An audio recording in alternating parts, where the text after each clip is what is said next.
ایرو لهولێرە de eventeke taybet de programên nû yên taybet bi hilbijartinên Parlemana Kurdistanê hate eşkerekirin. Rûda û çend programên mezin ji bo hilbijartinan amade dike îro eşkerekirin. Di protokola danasîna wan programan da konsulên welatên cîhanê, berpirsên saziyên civaka sivîl, dîplomat û kesayetiyên naskirî beşdar bûn. Di merasîma danasînê de rêveberê giştiyê tora medyaya Rûdawê Ako Muhammed beşdar bû axaftinek pêşkêş kir.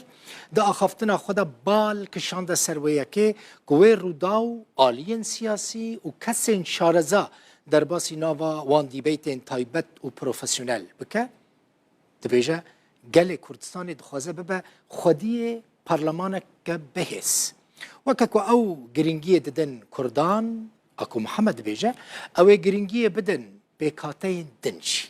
Her wiha got Rûdaw ne tenê pesna kesekî dide, ne jî êrişî kesekî dike, bi taybetî jinan. Li beşekî li axaftina rêveberê giştiyê Rûdawê Ako Muhammed temaşe bikin.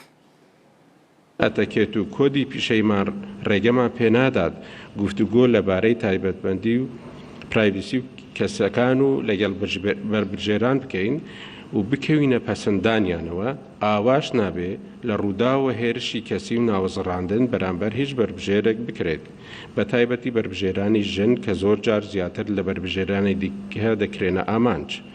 دەنگدەران و هەروەهاش هەموو بربژێران لە ڕووماڵەکانی ڕووداودا ڕێزی مرۆییان پارێزراو دەبێت. پرەنسیپێکی دیکە کە ڕووماڵە تایبەت و فراوانەکە ئەمجارێ ڕوودا و پێوە پابەند دەبێ ئەوەیە کە هیچ پێکهاتەیەکی بەشدار و پەیوەندیدار بە ئایندەی کوردستان و بەو هەڵبژاردنەوە پشتگوێ نەخرێت.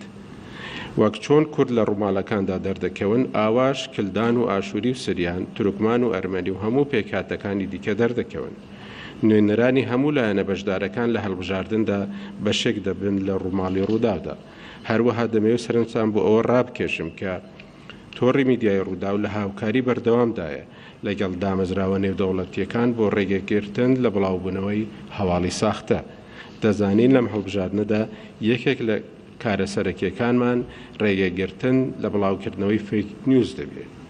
ئەمە ئاسان نابێ، بەڵام دەزانین خەڵکی کوردستان ئەوەیان لە ئێمە دەوێ و بەڕاستیش هەموو کەسێک شانی ئەوەیە هەواڵی ڕاستی پێشکەش بکرێت.